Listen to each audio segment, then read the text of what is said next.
यो समाज बाबा आज रात छप्पा को मांगे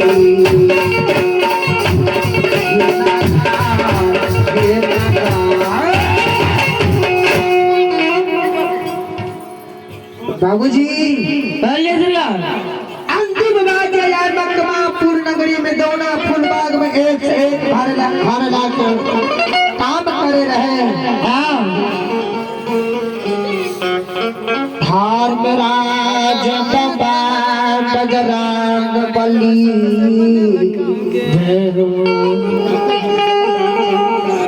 दुनू मूर्ति बाबूजी बटोही के रूप धारण क्या दिलकैया के दौना फूलबाग जीत गेला जय हो हां तो छोड़ दे तू चल जा नाम कह जय ना अंदु बाबा आइए ठाकुर जी के दरबार में जय हो अंजलि कुमारी की ओर से हमारे पार्टी में आए हैं गाने प्रस्ताव है गुरुजन की जय हो गुरुजन की जय हो केवरिया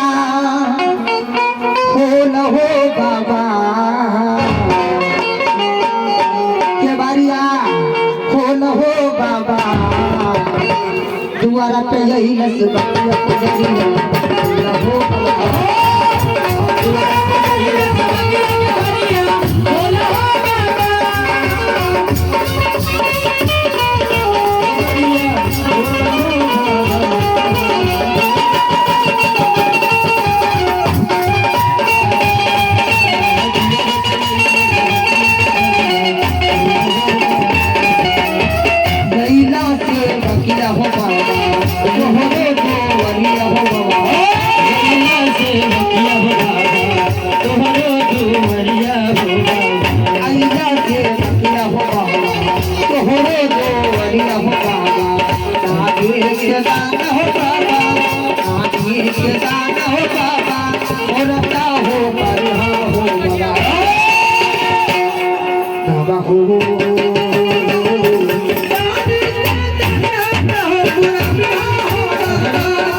ठाकुर की जीत गले बटोही के रूप धारण का